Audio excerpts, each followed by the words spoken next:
पूछिए। इथल्या ज्येष्ठ लोकांना डावललं, नाराजी देखील त्यांनी बोलून दाखवलेली आहे. ठीक आहे, जाऊ दे. बघा काय आहे की हेच मी परत परत सांगत आहे की जे आमच्या बाजूचं आहे ते आम्ही बोललेलो.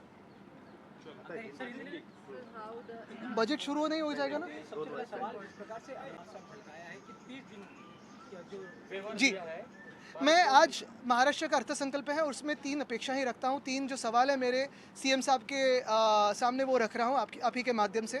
पहली बात तो ये है कि जो ईरान का युद्ध चल रहा है उसमें स्ट्रेट ऑफ हॉर्मुज़ हो या बाकी सारे जो आने जाने के माध्यम हो, फिर वो ट्रांसपोर्ट हो, फिर वो गुड्स का हो, सारे जो हमारे सेक्टर्स इम्पैक्ट होने वाले हैं, फिर वो मैन्युफैक्चरिंग हो, एग्रीकल्चर हो, सर्विस सेक्टर हो, फार्मास्यूटिकल सेक्टर हो, ये सारे सेक्टर्स पे क्या इम्पैक्ट होने वाला है. मेरी अपेक्षा तो ये है कि प्रधानमंत्री महोदय देश को संबोधित करें और खुद कहे कि हमें कौन से क्या हार्डशिप्स झेलने पड़ेंगे अगले 2-3 महीनों में.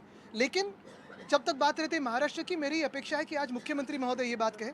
दूसरी यही बात है कि इंडो ईयू जो डील हुआ है और इंडो यूएस डील हुआ है नहीं हुआ है, इस पर जो एक थोड़ा संभ्रम है, उस पर भी स्पष्टता हमारे मुख्यमंत्री महोदय दे, ताकि हमारे जो किसान हैं या फिर मैन्युफैक्चरिंग सेक्टर है या फिर एमएसएमईस है, ये भी वैसी ही मनस्थिति बना ले कि अगले कई महीनों में क्या करना होगा. और तीसरी बात अगर आप जानते हो तो यही है कि मुख्यमंत्री महोदय ने 3-4 महीने पहले चुनाव से पहले यह कहा था हम किसानों को राहत देंगे, हम लोन वेवर देंगे. तो वो आज लोन वेवर क्या इस बजट में रिफ्लेक्ट होगी कि नहीं होगी, यही मैं पूछना चाहता हूँ.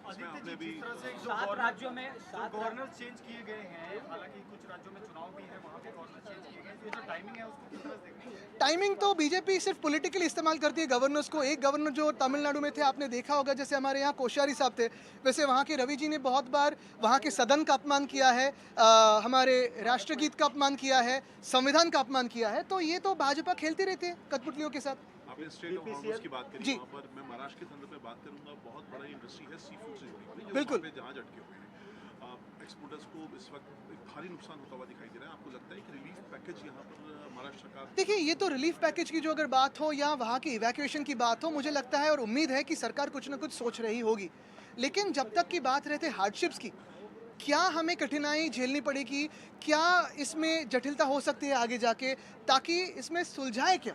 यानी अगर मैन्युफैक्चरिंग सेक्टर हो या एग्रीकल्चर सेक्टर हो या जैसे एनर्जी की कीमतें हो, इसमें क्या क्या हम कर सकते हैं और क्या हमें सबको राजनीति बाजू में छोड़ के एक साथ एक सुर में कहना चाहिए कि नहीं हम देश के लिए ये एक साथ करना चाहते हैं, ये जो उलझन है ऐसे सुलझाना चाहते हैं, उस पर हम फोकस करें तो मुझे लगता है बेहतर होगा. अयातुल्लाह खामेनी की जो डेथ को लेकर काफ़ी टाइम देर लग गई, जब ऑफिशियली हमने अपनी तरफ से एक दुख प्रकट किया उनकी तरफ से, आपको लगता है उसका खामियाजा? देखिए, चाबार पोर्ट के बारे में भी कुछ नहीं कहा है. हमारे 14,000 करोड़ की इन्वेस्टमेंट है.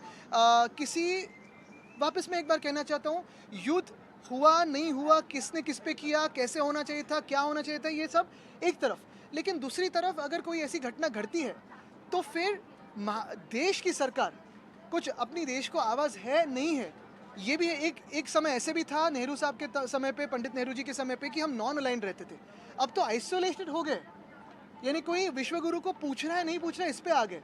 तो तकलीफ यही है कि कल जैसे मैंने देखा, आपने आप ही के माध्यम से देखा कि यूएस ने हमें परमिशन दी है 30 दिन के लिए, सिर्फ 30 दिन के लिए, कि हम रशियन ऑयल खरीदें. क्या हम फिर एक बार किसी के कॉलोनी बन गए? क्या हम जो आज़ादी हमें मिली थी 1947 में, क्या हम खो बैठे हैं? इस पे भी बात होनी चाहिए, इस पे भी सवाल होने चाहिए, इस पे भी बहस होनी चाहिए. Nitish Kumar Sir, are you suggesting that India is under pressure of United States? My only question is the way the government has kept quiet completely after the geopolitical situation around the world.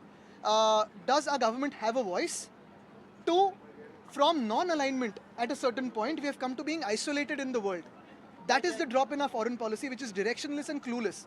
And three, yesterday's comments from the United States about giving us the permission to buy Russian oil for 30 days.